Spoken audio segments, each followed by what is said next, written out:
이제 하나님의 말씀을 함께 보겠습니다. 오늘 우리에게 주시는 하나님의 말씀은 다니엘 2장 17절에서 19절까지의 말씀입니다. 구약성경 다니엘서 2장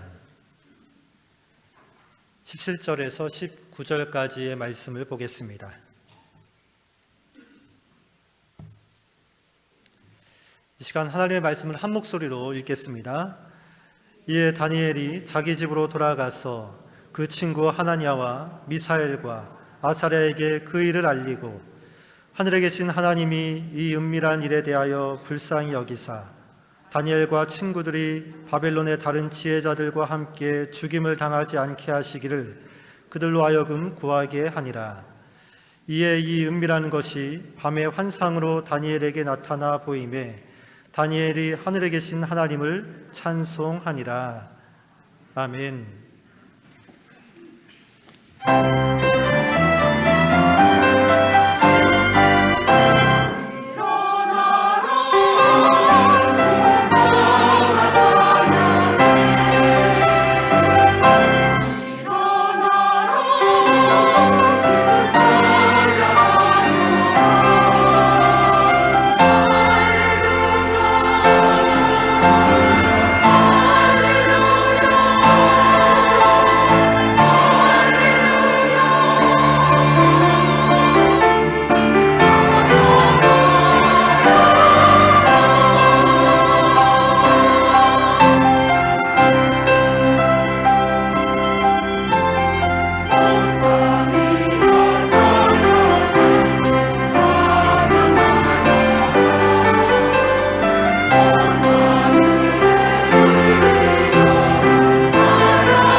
아멘. 이제 말씀을 듣습니다. 담임 목사님 나오셔서 거룩한 흥분을 경험하라 라는 제목으로 말씀을 전하십니다. 큰 은혜 받으시기 바랍니다. 할렐루야. 반갑습니다. 이제 사회적 거리두기가 해제가 됐습니다. 가까이 앉으셨네요. 가까이 앉으셨어요. 그리고 이제 영상으로 하시는 분들도 이제 건강 여의치 못해서 사정이 안 돼서 못 나오는 분들 빼고는 이제 다 나오시면 되겠습니다. 예배 끝나고 식사하시고 카페에서 차 드시고 교제하시고 자유롭게 하시면 되겠습니다. 제가 좀 추가 광고를 드릴게요. 그 제자 훈련을 일단 제가 소그룹 인도를 참 많이 했어요. 예전부터 이 소그룹 인도를 참 많이 해서 참 은혜롭게 하나님께서 그런 은사를 주셨습니다. 근데 조금 염려가 돼서 제자 훈련생을 일단 제일 적절한 숫자는 한 7, 8명이면 제일 좋아요. 근데 이제 조금 더 많이 참여할 수 있을 것 같아서 지금 10명으로 인원을 조금 늘렸는데, 그러면서 이제 인원을 연령을 55세로 했더니 조금 연세 드신 분들이 조금 데모 아닌 데모하는 분위기가 지금 느껴져서 제가 그 연령을 그냥 무시하겠습니다. 연령을 무시할 때 이제 쓰는 것도 있고 암송하는 부분들도 있고 그래요. 그래서 좀 약간 마음의 각오를 하고서 좀 하실 분들이 참여하시면 좋겠고, 그리고 젊은 분들은 다들 참여하셔서 이번에 내가 꼭 한번 해야겠다. 조금 연세 있으신 분들은 이번엔 조금 내가 한번 지켜보고 하는 것들 보고 다음에 한번 도전하겠다, 이렇게 하시면 좋겠습니다. 그래서 꼭 제자 훈련은 이때가 됐든 나중이 됐든 다 참여하시길 바라고요.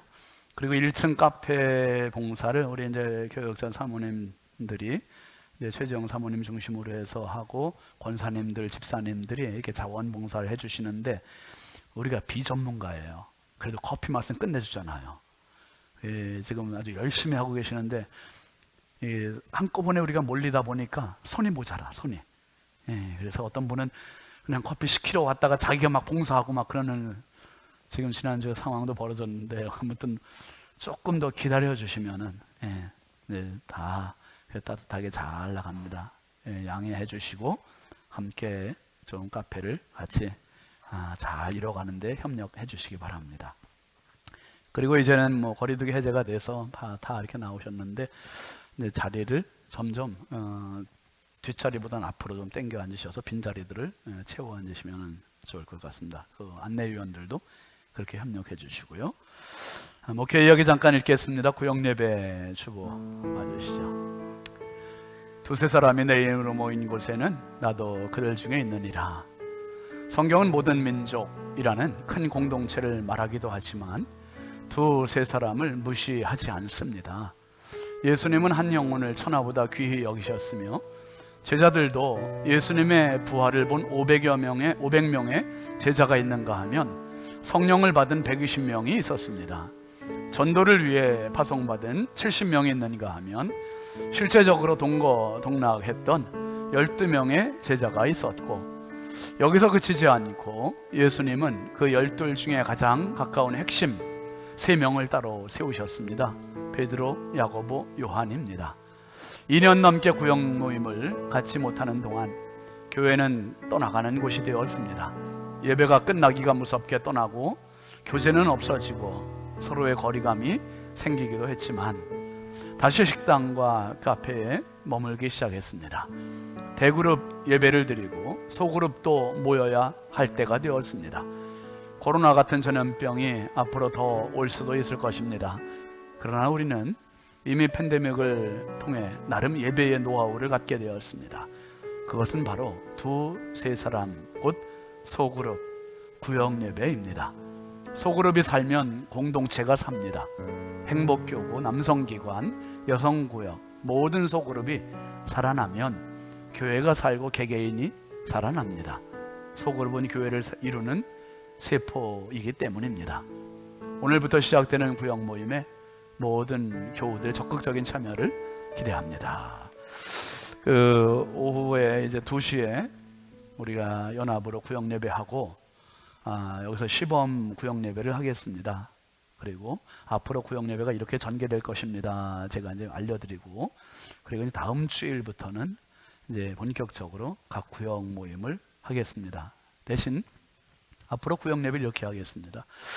2시에, 주일 오후 2시에 여기서 연합으로 모여서 제가 잠깐 기도하고 각 구역별로 흩어져서 교회 6층부터 1층까지 공간별로 흩어져서 각 구역 모임을 갖고, 주일날 모임이 어려운 구역들은 주중에 자율적으로 모임을 갖고 그렇게 하겠습니다. 그래서 남성들도 기관별로 인원이 많은 데는 좀 분산을 시켜서, 뭐 예를 들어서 사남전도에다가 그러면 인원이 우리가 한 20명 된다 그러면 4-1, 4-2, 4-3 이렇게 구역 편성을 할 수 있겠지요. 그렇게 하고 행복교구도, 우리 젊은 교구도 부부별로 해서 이제 구역 모임을 하겠습니다. 그렇게 참고하시길 바랍니다. 오늘 세 가족 있습니다. 환영하겠습니다. 김상열 장로님 인도하셨습니다. 남동구 석산로에서 오셨습니다. 구영민 집사님, 예, 환영합니다. 집사님 잘 오셨습니다. 반갑습니다. 뜨겁게 우리 박수하겠습니다. 감사합니다. 예, 매주일 세 가족이 끊어지면 된다 안 된다? 이제는 코로나도 끝났으니까 여러분, 다음 주일은 누가 예약을 좀 하세요. 그래서 주일날 우리 세 가족 없는 주일이 없도록 그렇게 좀 함께 힘을 모으십시다. 같이 기도합니다. 하나님 아버지 감사합니다. 예, 코로나 팬데믹이 거의 이제 끝자락이라 해서 정부에서도 거리두기를 해제했습니다. 이제 교회에서 취식도 가능하게 됐습니다. 하나님, 정상으로 모든 게 돌아와도 내 마음이 정상이 안 되면 소용이 없사오니, 하나님 우리의 마음도 우리의 믿음도 정상화 이상으로 점프업되는 축복의 은혜를 더하여 주옵소서. 오늘 특별히 구영민 집사님이 우리 신성교회 가족으로 등록을 합니다. 귀한 집사님의 삶을 지금까지 인도하신 하나님, 아버지 하나님, 우리 신성교회에서 더 행복한 신앙생활이 되게 해주시고, 아버지 평생 살아가면서 하나님의 소중한 일꾼으로 쓰임받는 축복의 사명자가 되게 하여 주옵소서. 아버지, 우리 신성교회가 영혼 살리는 교회 되고 구역 모임이 활성화가 되고 하나님의 기쁨이 되고 많은 영혼을 살리는 구원의 방주의 제단이 되게 하옵소서. 이 시간도 연약하고 부족한 종 주의 말씀 수종듭니다. 주께서 사용하여 주시고 성도들의 육신의 귀도 열어주시고 마음의 귀도 열어주시고 영적인 귀도 열어주셔서 하나님의 말씀이 잘 박힌 못과 같이 새겨지는 축복의 시간 되게 하옵소서. 말씀을 듣다가 더러운 질병들 떠나가게 하시고, 말씀을 듣다가 어두운 생각들 떠나가게 하시고, 말씀을 듣다가 내 인생의 문제 해결되게 하시고, 말씀을 듣다가 하나님의 손을 붙잡는 축복의 시간 되게 하옵소서. 예수님의 이름으로 축복하고 간절히 기도합니다. 아멘. 할렐루야. 우리 앞뒤 좌우 축복하시죠. 사랑합니다. 축복합니다. 은혜 받읍시다. 반갑습니다. 예, 우리 교회 표 함께 하시겠습니다. 점프업 신성. 평생 여러분의 삶에 수준들이 날마다 도약하는 은혜가 있기를 주의 이름으로 축원합니다. 오늘 말씀 제목 함께 하시죠. 거룩한 흥분을 경험하라. 실제적으로 미국에서 있었던 이야기인데요, 이러한데 제가 한번 쭉 읽어드리겠습니다. 들어보시죠. 어느 시립병원 입구에 생후 6개월 정도 돼 보이는 아기가 버려져 있었습니다. 그런데 이 아기는 나면서부터 앞을 못 보는 맹인이었고 뇌성 소아마비까지 겹쳐 버림받았습니다. 병원 관계자들은 긴 토론 끝에 한 가지 방법을 생각해냅니다. 가장 최근에 은퇴한 메이 램키라는 간호사에게 죽어가는 이 어린 생명을 위탁해보자는 것입니다. 당시 52살의 은퇴 간호사였던 메이는 신실한 신앙인이었고 아무 조건 없습니다. 내 생명 다할 때까지 그 아이를 돌보겠습니다 라고 말하고 그 아이를 자기 집으로 데려왔습니다. 그러나 어린 생명을 보는 순간 너무나 비참하고 말로 표현할 수 없는 어린 생명의 비극 앞에서 이 메이 램키 여사는 한없이 울었습니다. 우유를 주어도 빨아먹을 수 있는 반사 본능마저 없는 이 불쌍한 생명을 두고 메이 부인은 아기의 뺨에 얼굴을 비벼주고 다리, 팔, 손가락을 수없이 만져주는 마사지를 시작했습니다. 그렇게 몇 년이 흘렀습니다. 그러나 레슬리라는 이름을 붙인 이 어린 식물 인간은 몇 년 동안 단 한 번의 움직임도, 말 한마디도, 웃음이나 눈물조차도 드러내지 않았습니다. 조금씩 지치기 시작한 메이 부인은 눈물로 하나님께 기도드렸습니다. 눈물이 흐르는 자신의 뺨에 레슬리의 손을 가져다 대고 기도했습니다. 메이 부인은 포기하지 않고 자신이 할 수 있는 모든 재활요법을 다 해가며 레슬리를 껴안고 걸음마 연습을 했습니다. 그렇게 하기를 5년, 10년, 그리고 마침내 18년간. 그러니까 레슬리가 18살이 되던 해, 그동안 레슬리를 포기하라고 권유를 했던 남편과 친구들과 친척들이 있었습니다. 그때 메이 부인의 나이는 70세가 되었습니다. 몸과 마음이 지칠 대로 지친 메이 부인, 그러나 그는 절규하듯이 하나님께 부르짖었습니다. 생명과 사랑의 하나님, 수많은 기적과 능력을 베풀지 않으셨습니까? 이 아이에게도 정신적, 육체적 감옥을 깨고 새로운 생명으로 태어나게 해 주옵소서. 지쳐있는 메이 부인의 이 기도는 하나님 앞에 올리는 마지막 최후 통보와도 같았습니다. 그런데 이 일이 있은 후 어느 날 갑자기 레슬리의 엄지손가락이 소포의 끈을 푸는 것처럼 침대 옆에 있는 기타줄을 퉁겼습니다. 18년 만에 최초의 움직임. 순간 메이 부인의 머리에는 음악이다, 음악이야, 뇌리에 스쳐갔습니다. 그래서 남편과 메이 부인은 레슬리 방에 피아노를 들여놓고 전축을 들여놓고 라디오를 켜주고 번갈아 가면서 소리를 들려주며 온통 레슬리의 방에 음악으로 가득 채워주었습니다. 그리고 레슬리의 손을 끌어당겨 피아노 건반 위에 손을 올려서 피아노 연습을 유도했으나 잠시일 뿐 레슬리는 다시 응답 없는 식물인간으로 되돌아갔습니다.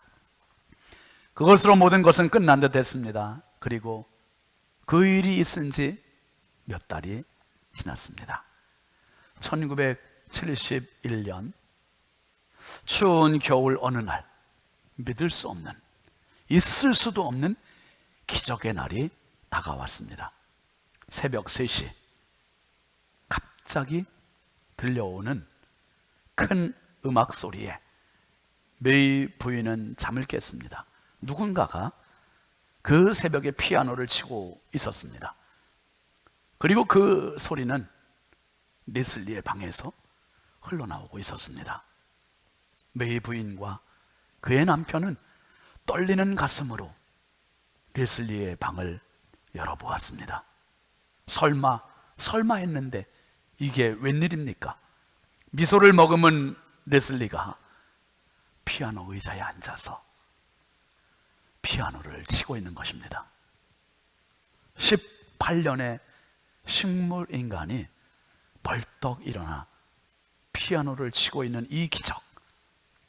메이 부인은 감격한 나머지 자신도 모르게 큰 소리로 이렇게 외쳤습니다. 하나님 감사합니다.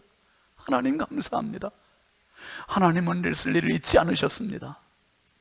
이 기적의 순간부터 레슬리는 눈물을 보이기 시작했고, 말을 하기 시작했고, 생명의 표현을 하기 시작했고, 노래까지 부르기 시작했습니다. 레슬리는 TV 프로그램에 출연해서 피아노 연주를 했습니다. 여러분 정말 감동 아닙니까? 말이 18년의 세월이지 그 세월은 정말 죽음의 시간 아닙니까? 설마 했는데 그 피아노 소리가 레슬리의 방에서 들려오다니, 그리고 레슬리가 피아노 연주를 하다니. 여러분의 생에 이런 감동의 순간이 늘 있기를 주의 이름으로 축원합니다. 감동은 살아있는 감각입니다. 오늘도 우리가 하나님 앞에 감동할 수 있다는 것은 내 믿음이 살아있다는 증거입니다. 여러분, 감동, 흥분은 불가능 속에 가능이 나타날 때 흥분이 되고 감동이 되는 것이고, 불치의 병에 있던 사람이 하나님의 은혜로 치유받았을 때 감동이 되고 감격이 되고 흥분이 되는 것이고, 운동에서는 스포츠 경기에서 이제 패색이 져서 완전히 패했다고 생각했던 그 팀이 오히려 역전을 시켰을 때 그 선수들과 그 팬들은 형언할 수 없는 흥분의 도가니, 감동의 도가니가 되는 겁니다.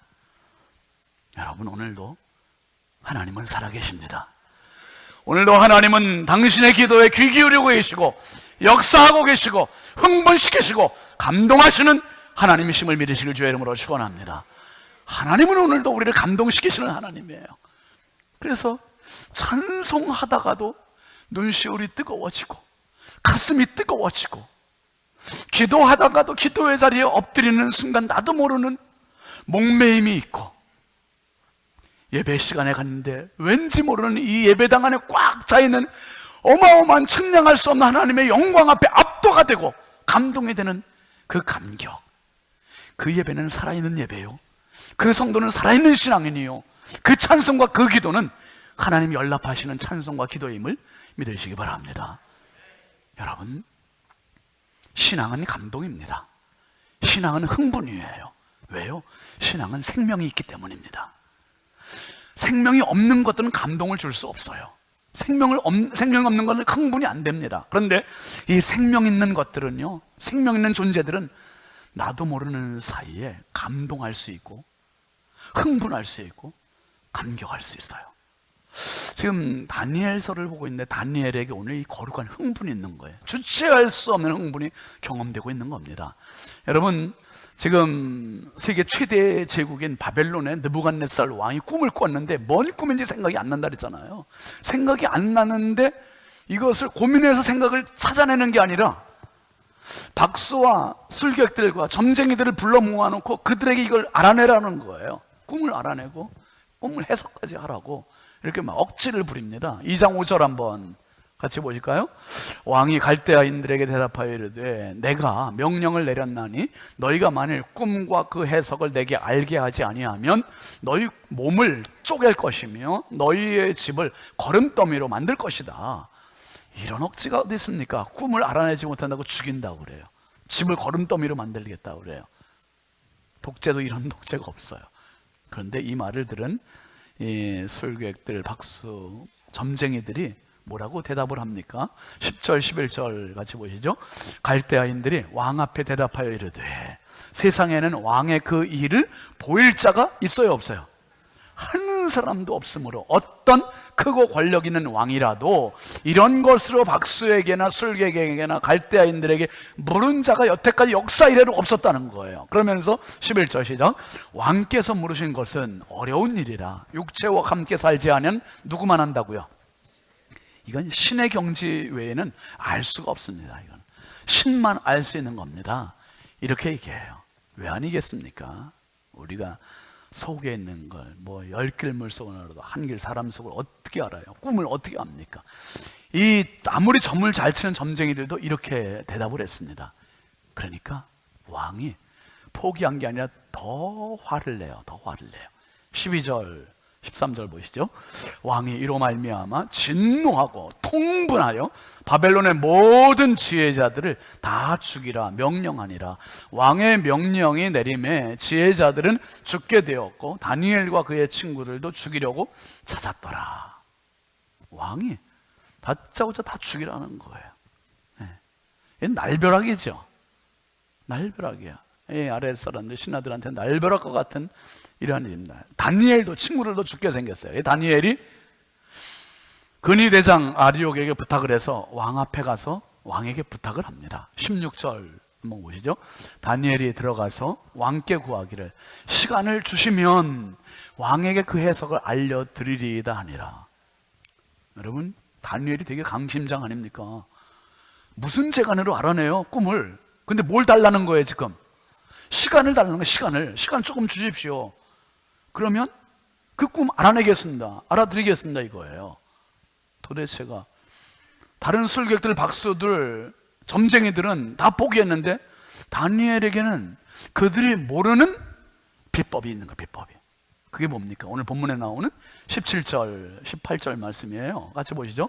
이에 다니엘이 자기 집으로 돌아가서 그 친구 하나냐와 미사엘과 아사라에게 그 일을 알리고 하늘에 계신 하나님이 이 은밀한 일에 대하여 불쌍히 여기사 다니엘과 친구들이 바벨론의 다른 지혜자들과 함께 죽임을 당하지 않게 하시기를 그들로 하여금 뭐 하겠다고요?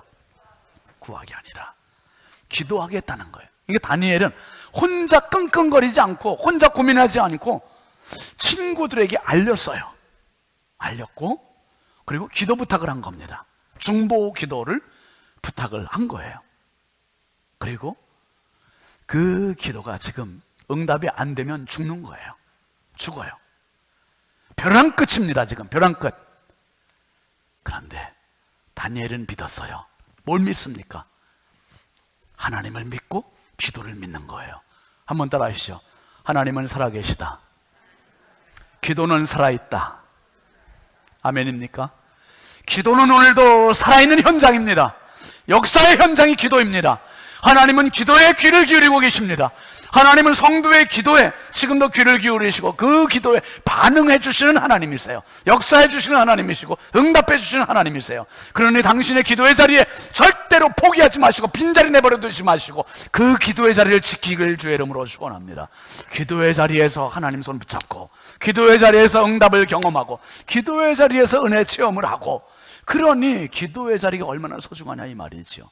다니엘이 친구들에게 소그룹 기도를 요청한 거예요. 중보 기도를 요청한 겁니다. 그리고 어떤 결과를 얻었습니까? 정말 기도 응답 안 되면 안 되는 절체절명에 이르한 상황이잖아요. 벼랑 끝 기도예요. 19절 같이 보십니다. 이에 이 은밀한 것이 밤에 환상으로 다니엘에게 나타나 보이매 다니엘이 하늘에 계신 하나님을 찬송하니라. 할렐루야. 은밀한 것. 이 은밀한 것이라는 말이 히브리어로는 라즈라는 말로 되어 있어요. 그 말은 신비하다는 뜻이에요. 신비하다. 너무 신비로워서 사람으로서는 측량이 안 되는 그 황홀지경의 그 환경 상황을 라즈, 은밀한 것, 신비로운 것, 그렇게 표현합니다. 그런데 그 신비로운 것이 다니엘에게 밤에 나타났다는 거예요. 보였다는 거예요. 여러분, 이럴 때 사람이 어떻게 됩니까? 완전히 소름이 돋는 거죠. 온 몸이 소름 돋고 하나님의 영광을 바라보는 경험하는 순간 사람이 완전히 엎드려지고 하나님을 찬송하게 되고, 여러분, 하나님을 정면으로 1대1로 독대될 때 사람이 그 앞에 완전히 엎드려지는 거예요. 소름이 돋는 거예요. 그러면서 하나님만을 오직 집중하여 찬양하고 하나님께만 영광을 올리는데 다니엘이 어마어마한 경험을 한 겁니다. 이 어마어마한 경험을 하고 그가 거룩한 흥분, 거룩한 감동, 거룩한 놀라움에 사로잡혀서 하나님을 찬송하는데 영의 찬송을 해요. 영의 찬송. 어떻게 합니까? 20절부터 21절 같이 보시죠. 다니엘이 말하여 이르되 영원부터 영원까지 하나님의 이름을 찬송할 것은 지혜와 능력이 그에게 있음이로다. 그는 때와 계절을 바꾸시며 왕들을 폐하시고 왕들을 세우시며 지혜자에게 지혜를 주시며 총명한 자에게 지식을 주시는도다. 첫 번째로 찬양한 게, 한번 따라하시죠. 영원부터 영원까지. 하나님의 존재하심은 영원부터 영원까지 계시다는 거예요. 제가 여기서 앞에서 이렇게 뵈니까 저를 포함해서 여러분 모두 우리 지금 성도들 가운데 영원부터 영원까지 계실 분은 아무도 없어요. 우리는 다 1900년대에 출생한 사람들이에요. 지금 보니까 아무리 나이가 많으신 분도 1800년대 분은 지금 아무도 안 계시네요. 네, 장로님, 그죠? 우리 서동훈 장로님도 1900년대시죠? 1900년대 태어나셨고 우리 다 1900년대. 그리고 우리가 이제 다 돌아가실 때는 지금 보니까 아무리 어린 사람도 2100년까지 살 사람은 글쎄 지금 잠깐 좀 보고요. 제가 또 실수하면 안 되니까.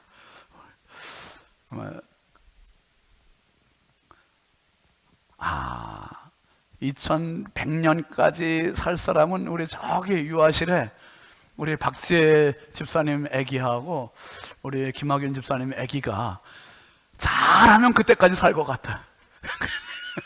그때까지.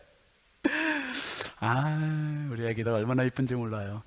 근데 우리 지금 회중석에 앉아있는 우리 모두는 정말 2100년까지도 못 살아요. 그러니 여러분 우리 잘 삽시다. 너무 싸우지도 말고 미워하지도 말고 진짜 잘 살아야죠. 행복하게 살아야죠. 근데 하나님을 다니엘은 뭐라고 찬송했어요? 1900년대부터 2100년대까지 하나님을 찬양합니다가 아니라 영원부터 영원까지 끝이 없는 시작과 끝이 없는 알파와 오메가 되신 그 하나님을 찬양하고 지혜와 능력이 그에게 있고 그 신비로움을 라즈를 찬양하는 거예요. 그리고 때와 계절을 바꾸시고 왕들을 패하기도 하시고 왕들을 세우기도 하시고 지혜자에게 지혜를 주시고 총명한 자에게 지식을 부으시는 하나님, 만왕의 왕 되신 그 하나님을 찬양하는 거예요. 그 하나님을 찬양하는. 여러분, 기도는 감동입니다. 기도는 흥분입니다. 예배에 감격이 있습니다. 여러분 예배에 오실 때마다 이런 흥분과 감격, 설레임이 살아있음으로 감각을 가지고 나오실 수 있기를 바랍니다. 그런 기대감이 있어야 감동이 경험돼요. 그래야 은혜가 되는 거고요. 그래야 성령의 만져주심이 경험되는 거예요.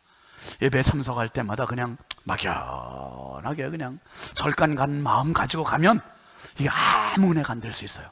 오늘 가서 주의 음성 들어야지, 오늘 주의 치유 받아야지, 오늘 주님 손 붙잡아야지, 오늘 주님 십자가 목격해야지, 이 기대감을 가지시고 예배에 참석해서 그 감동과 흥분이 경험되기를 주의 이름으로 축원합니다.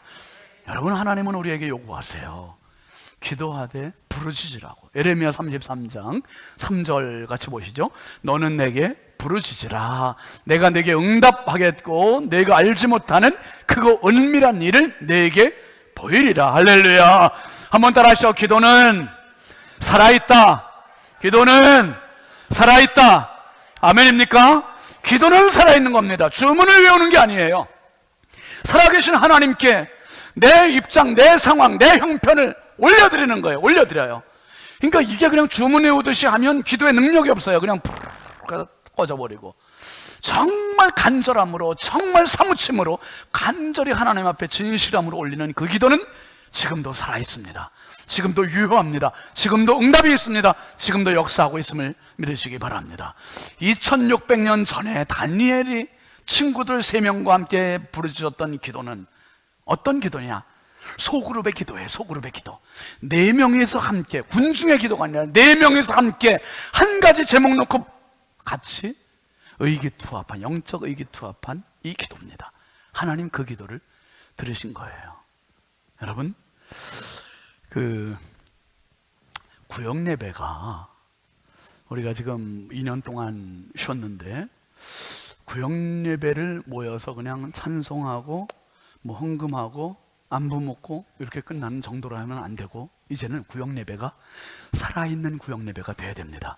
구역 예배 안에 어떤 요소들이 살아야 되냐면, 한번 따라해 보시죠. 교제가, 말씀이, 기도가, 전도가, 치유가, 요 5가지가 살아나야 돼요.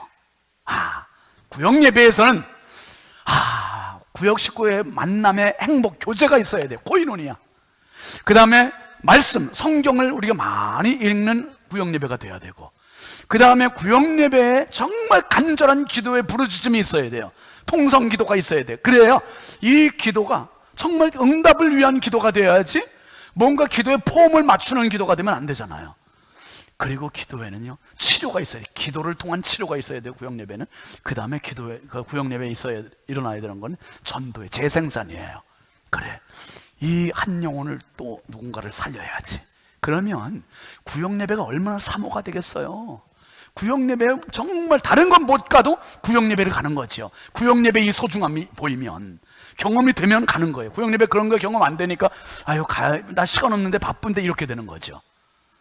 제가 아는 어떤 목사님이 들려준 이야기에, 춘천에 연합집회에 갔었는데, 그 연합집회에서 이제 점심 식사를 하게 되는데, 한 집사님이 식사 대접을 해서 이제 먹게 되었대요. 근데 그 식사 대접한 그 전날 집회에서 이 목사님이 무슨 설교를 했냐면 구역예배의 중보기도의 중요성을 설교를 했대요.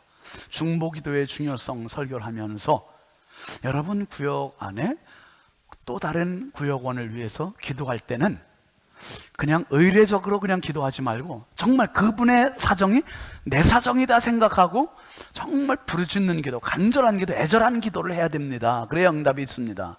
이런 이야기를 했더니 그 식사 대접하는 그 집사님이 이제 어제 일이지요.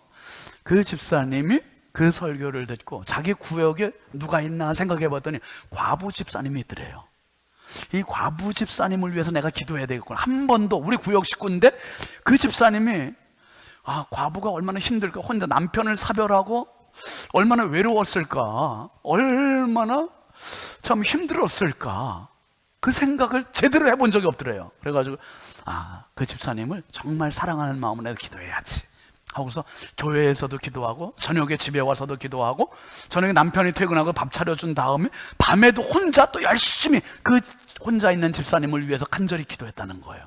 기도하고 막 부르짖어 간절하게 기도하는데 기도하는 순간 어떤 마음이 드냐면 그 과부 집사님이 내가 과부가 된 것 같더라는 거예요. 막 이 집사님은 남편이 의사라, 의사 남편을 둔 자기는 지금 유복하게 살고 있는데 자기가 과부된 거를 생각하니까 너무 슬프고 너무 마음이 아프고 애잔하고 그 하나님 앞에 하나님 그 집사님 도와주시고 위로해 주시고 막 간절히 기도하는데 기도하다가 말고 자기 허리가 막 끊어지는 것 같더라는 거예요.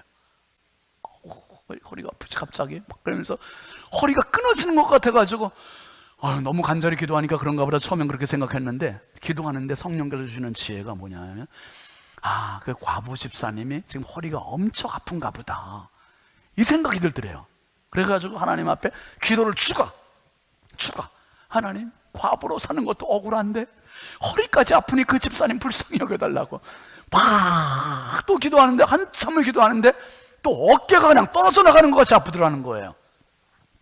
이건 또 뭡니까 하나님? 그래서 하나님 허리까지 아픈데 그걸 또 어깨는 뭡니까? 어깨도 하나님 치료해 주십시오. 치료해 주셔야 건강하게 그 집사님 혼자 꿋꿋하게 살아갈 수 있습니다. 막 간절히 기도했대요. 아침에 일어나서 또 기도했대. 그리고 아침에 그 집사님, 과부 집사님과 이 의사 부인 집사님이 이제 전화를 하게 됐대요. 전화했는데 그 과부 집사님이 먼저 얘기를 하더래요. 이 의사 부인 집사님이 얘기도 안 했는데 집사님 나 참 밤새 신기한 일이 있었다. 그러면서 내가 허리가 진짜 끊어지는 것 같았고 어깨가 정말 떨어져 나가는 것 같이 아팠었거든. 근데 잠자고 일어났는데 거짓말같이 싹 났어. 왜 났는지 자기는 몰라. 그런데 이 기도해준 집사님이 소름이 확 돋는 거예요. 할렐루야. 기도는 살아있습니다. 기도의 역사가 있습니다. 이 기도의 역사, 기도의 능력이 우리 구역 안에서 경험될 수 있기를 주의 이름으로 축원합니다. 3사람 모이고 4사람 모이고 거기서 정말 사랑하는 집사님을 위하여, 장로님을 위하여 눈물로 같이 기도해주고 하나님이 감동하시도록 하면 하나님은 나를 감동시키시는 거예요. 하나님을 흥분시켜드리면 나를 흥분시켜 주시는 분이 하나님이세요. 그래서 여러분 전도서 4장 12절 말씀 이렇게 얘기하잖아요. 시작. 한 사람이면 패하겠거니와 2사람이면 맞설 수 있나니 세겹줄은 쉽게 끊어지지 아니하느니라. 할렐루야. 여러분 나 혼자 견디기 힘들어요. 패해요. 2사람이면 그래도 한번 해볼 만해요. 근데 3사람이 나가면 끊어지지 않아요. 끊어지지 않아요. 다니엘 이 어려운 상황 벼랑 끝에서 아사랴, 미사엘, 하나냐 3 친구에게 기도 부탁을 하고 같이 간절히 기도했을 때 그 3겹줄의 기도가 끊어지지 않고 오히려 하나님이 역사하시는 기도가 됐습니다. 구역 식구가 기도의 동역자가 되시길 바랍니다. 기도의 동역자가 기도의 응답을 끌어내리는 그러한 역사가 있기를 바랍니다. 그래서 2600년 전 다니엘이 경험한 거룩한 흥분, 신앙은 이론이 아니에요. 신앙은 그냥 지침이 아닙니다. 신앙은 경험입니다. 경험. 거룩한 흥분을 경험하는 것, 거룩한 감동을 경험하는 것, 거룩한 설레임을 경험하는 것, 이 살아계신 하나님을 기도의 자리에서, 예배의 자리에서, 말씀의 자리에서 날마다 경험해서 살아계신 하나님이 당신의 하나님 되시기를 주의 이름으로 축원합니다. 축원합니다. 우리 함께 찬양합니다. 나의 안에 거하라. 아직 가사를 생각하면서 함께 하지요.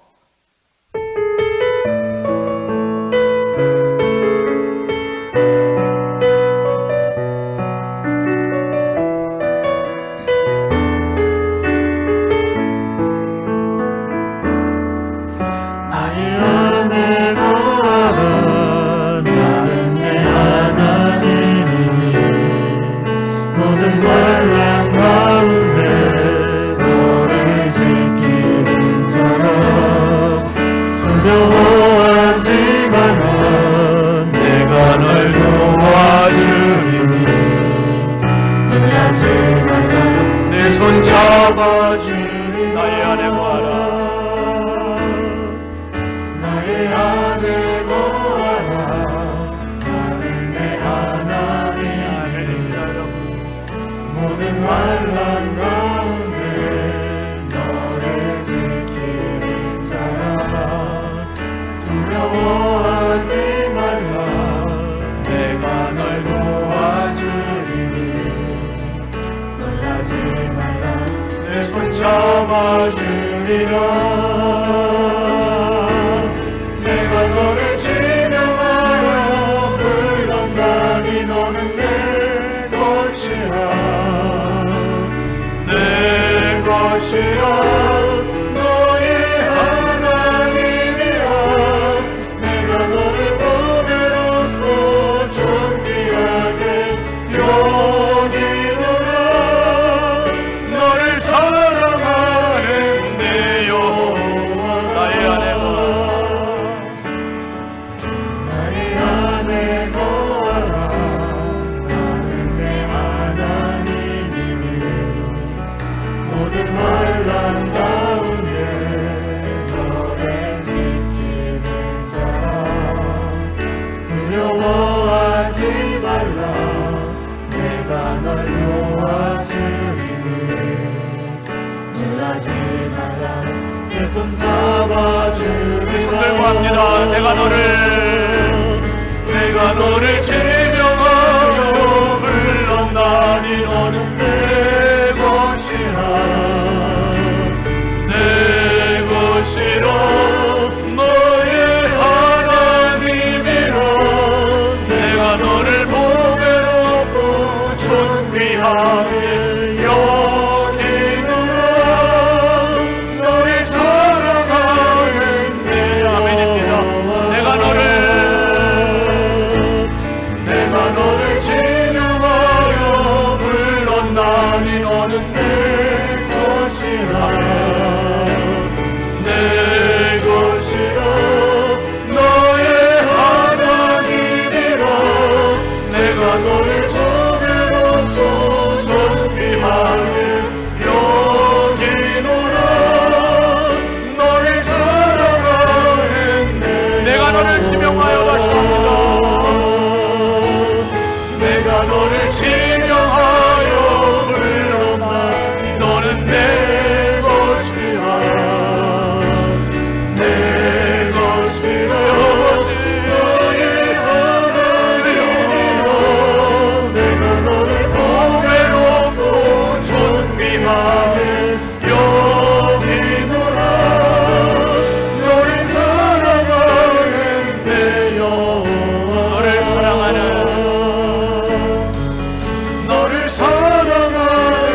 내 여호와.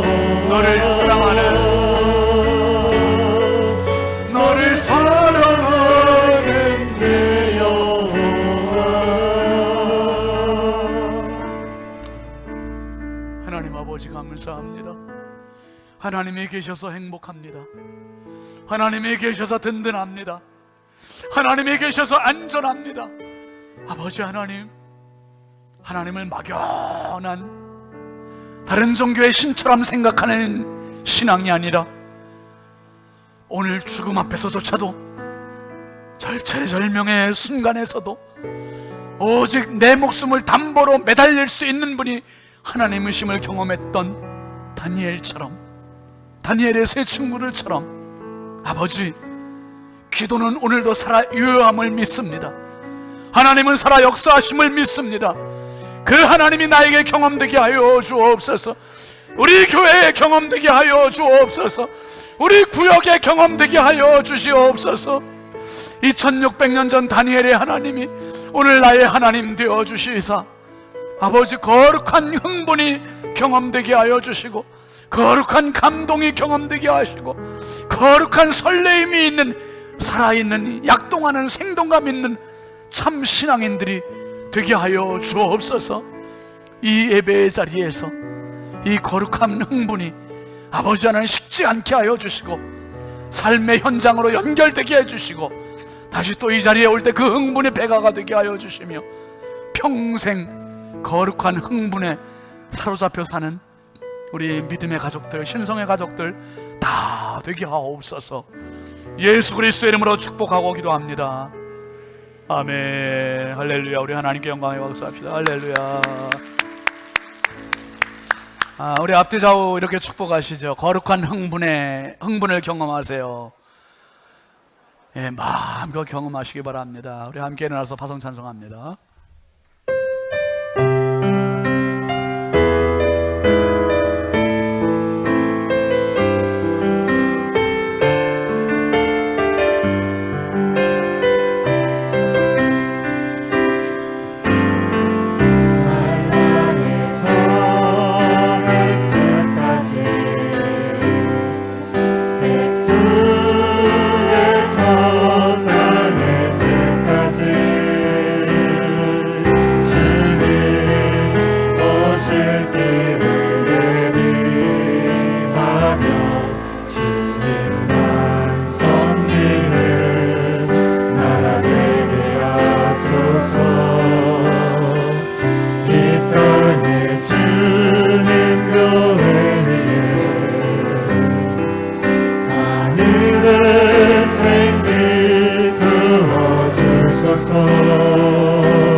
이제는 우리를 영원토록 거룩한 흥분의 도가니로 만들어주시는 주 예수 그리스도의 은혜와 하나님 아버지의 무한하신 사랑과 성령님의 감화와 감동 내주 교통 역사하시는 은총이 평생 이 흥분 놓치지 않고 식지 않고 뜨거움으로 살기로 다짐하는 사랑하는 모든 주님의 가족들 머리머리 위에 이제부터 영원토록 함께 하시기를 간절히 축원하옵나이다. 아멘.